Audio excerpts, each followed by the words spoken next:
Monsieur Stéphane André pour le groupe 12 RDP pour 10 minutes.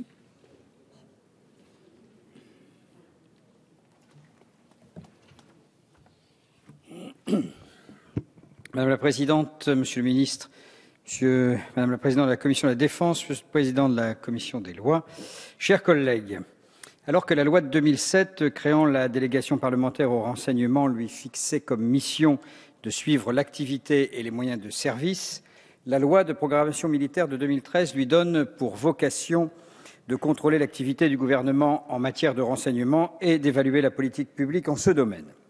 C'est un tournant. D'abord car le mode opératoire est requalifié, il s'agit désormais de contrôle et non plus de suivi.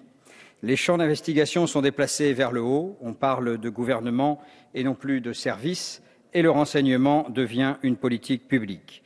Un tournant ensuite, car la délégation de ce fait se trouve désormais hissée à un niveau de légitimité politique et démocratique qui le situe à un rang comparable à celui de ses homologues européens ou américains.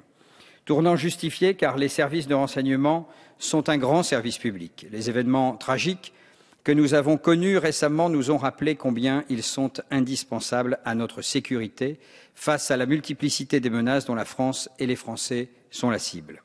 Ainsi, après de nombreuses auditions et investigations, cette délégation, renforcée dans ses prérogatives, a rendu en 2014 un rapport d'activité de grande qualité, pour 2014. En témoignent les constats et les propositions qu'il contient. Tout d'abord, en se penchant sur le renseignement économique et financier, la délégation a levé le voile sur des activités et des domaines d'intérêt peu connus, alors qu'ils représentent des enjeux considérables. Ainsi, le renseignement financier collecte, par exemple, des informations concernant la détection de réseaux financiers clandestins, les opérations de blanchiment, la détection des risques et menaces contre des entreprises françaises ou encore l'identification d'investissements étrangers pouvant porter atteinte aux intérêts français. Le renseignement économique contribue à la protection des entreprises et du patrimoine scientifique face aux menaces extérieures, à la sécurisation des approvisionnements stratégiques et à l'identification des stratégies des investisseurs. Or, en se posant toute une série d'interrogations, par exemple sur l'existence réelle d'un renseignement économique et financier français, sur les entreprises qui doivent en bénéficier, la délégation en est arrivée à un constat négatif, car les services concernés ont un potentiel trop peu exploité.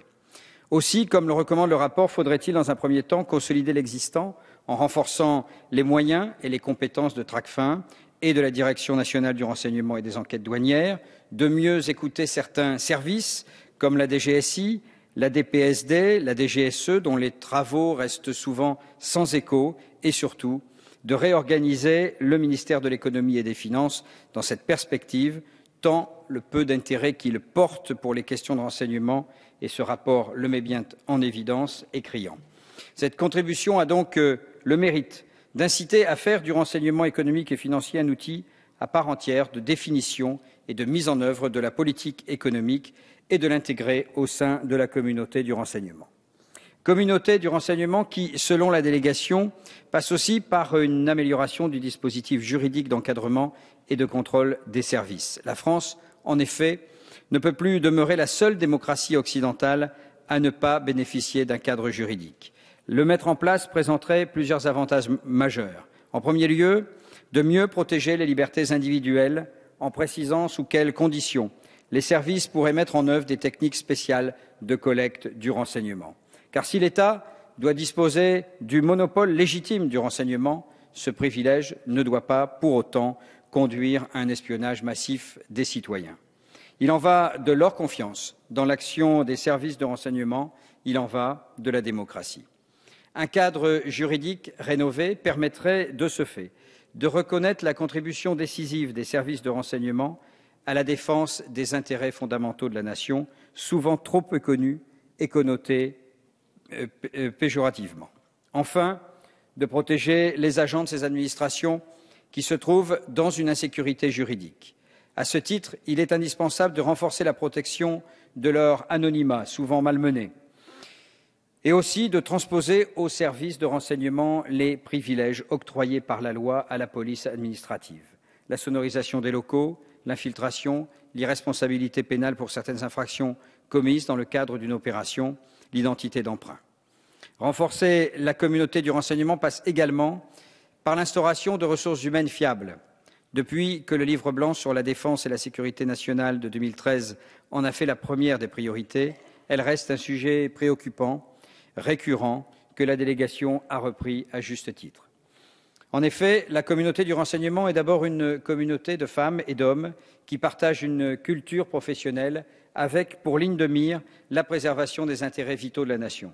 Elle est à préserver car l'évolution des menaces comme celle des moyens à mettre en œuvre rend nécessaire le recrutement d'agents très spécialisés, notamment dans les domaines linguistiques ou technologiques. Cela peut uniquement se concevoir grâce à un flux permanent et maîtrisé de recrutement et de départ. Il est donc crucial d'imaginer une politique de ressources humaines rénovée.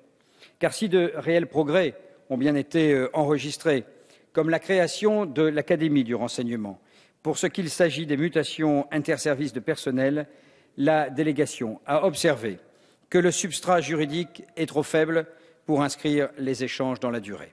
Dès lors, la série de propositions techniques qu'elle émet a le mérite d'ouvrir une recherche concrète de solutions pour fixer de bonnes pratiques de gestion des ressources humaines. Par ailleurs, la proposition d'ouverture des services de renseignement au monde de la recherche en sciences humaines et sociales va dans le bon sens, car nos services sont aujourd'hui étrangers à ce mode de fonctionnement, alors que dans la plupart des pays occidentaux, soit par des partenariats, soit par des recrutements, le rapprochement avec le monde de la recherche académique est depuis longtemps un acquis.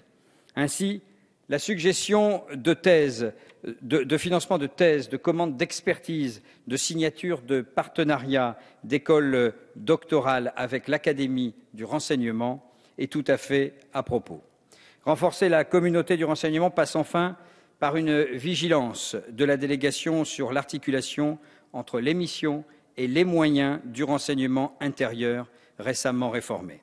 En effet, la transformation de la Direction centrale du renseignement intérieur en Direction générale de la sécurité intérieure est la traduction salutaire d'une nouvelle impulsion pour lutter contre le terrorisme. Les événements dramatiques de janvier dernier ne font qu'en confirmer l'impérieuse nécessité, tout comme il est nécessaire de disposer d'un réseau territorial pour une surveillance optimale de proximité. À ce titre, la création du service de contrôle du renseignement territorial en mai 2014 comble le vide résultant de la suppression des RG que le service départemental d'information générale n'aurait pas pu pallier en raison de la faiblesse de ses effectifs. Pour ces deux nouveaux services, la délégation, après un suivi constant, encourage à poursuivre cette réforme qui porte déjà ses fruits. Forte de toutes ces propositions, c'est à juste titre que la délégation milite en faveur de l'élaboration d'une loi spécifique au renseignement pour lui donner force exécutoire. Cette dernière pourrait ainsi préciser tant les missions des services que les techniques spéciales potentiellement mises en œuvre pour assurer ces missions, les contrôles induits, la protection juridique des fonctionnaires du renseignement et les voies de recours pour nos concitoyens. Par conséquent, le groupe 2RDP apporte tout son soutien à ces propositions car elles contribuent à préserver l'autonomie stratégique de notre pays et par ce biais les intérêts fondamentaux de la nation. Merci, mon cher collègue. La parole est